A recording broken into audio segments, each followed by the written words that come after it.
Disney Bedtime Favorites.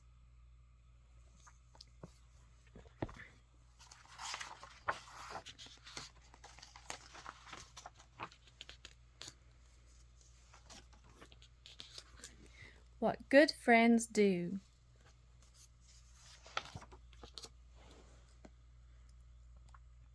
One night in the 100-acre wood, a nervous Piglet could not sleep. "Oh, dear," Piglet said. "I'd better just stay here until morning, keeping watch for heffalumps, woozles, and all other creatures that come out at night." The next morning Pooh knocked on Piglet's door, but there was no answer. Ever curious, Pooh opened the door and stepped inside. He found his friend shivering beneath the covers. "Oh, bother," said Pooh. "What's the matter, Piglet?" "Don't you hear it, Pooh?" asked Piglet. "I do hear it," said Pooh, "and it sounds lovely to me." All Pooh could hear was the birds. "Not the birds, Pooh," said Piglet. "It's the woozles and the heffalumps that set their traps inside my house." "I don't see anyone in here except you and me, Piglet," said Pooh. "How can that be?" asked Piglet. "I'm sure they are here. Those creatures kept me up all night." "Perhaps you were dreaming," said Pooh. "Let's look around to make sure they're not here." "What's that whooshing and whistling?" cried Piglet. "It's the wind blowing through your curtains," Pooh said. "Are you sure?" asked Piglet. "It sounds rather woozleish to me." "If there was a woozle about, I think I would know it," Pooh said. Soon Rabbit stopped by with some freshly picked apples. Just then a horrible banging and clanging began, sending Piglet beneath a chair.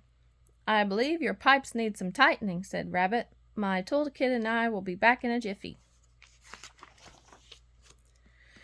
They heard a plip, plip, plop throughout the kitchen. Pooh went over to Piglet's sink and turned the faucet left and right. "That should do the trick," he said. "I do hope Rabbit hurries," said Piglet. "All these noises are making me nervous." Pooh turned to his friend. "I think I know a way to help, Piglet. What if you pretend to be brave, even if you're really not?" Piglet considered this. "What good is pretending when there are heffalumps and woozles about?" "Well," Pooh said, "perhaps you might get so busy being brave that you forget that you're pretending, and then you can go on being brave." Pooh spent the rest of the noisy day at Piglet's. "Oh, dear, Pooh," said Piglet. "I'm not pretending to be brave very well, am I?" "I'll keep watch tonight, Piglet," said Pooh, tucking Piglet into bed. "Maybe we can try pretending in the morning." But soon Piglet heard a strange sigh, followed by a long snore. Carefully, on tippy toes, Piglet made his way over to Pooh's chair. Sure enough, the strange sounds were coming from Pooh. "That's funny," said Piglet. "Pooh sounds just like a woozle when he snores. But I'd better let him sleep. I'll keep watch myself." In the morning, Pooh awoke to find Piglet outside waving a broom in the air. "Look, Pooh, I'm shooing these blackbirds away. They've been cawing and screeching at me." Pooh looked at his friend.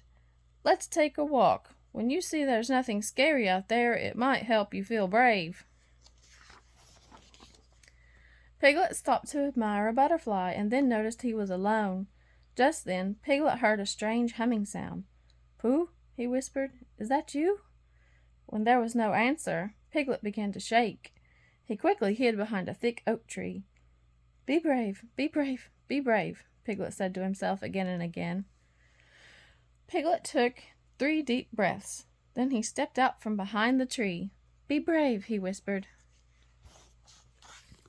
Piglet walked on bravely, looking for Pooh.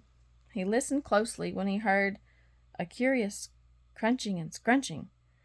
"I'm not afraid," Piglet told himself. "It's just some birds or squirrels or mice or—" "Pooh, is that you?" "Yes, it's me, Piglet," said Pooh. "The leaves are making quite a racket today. But you didn't hide. You didn't shout or cry. You were very brave.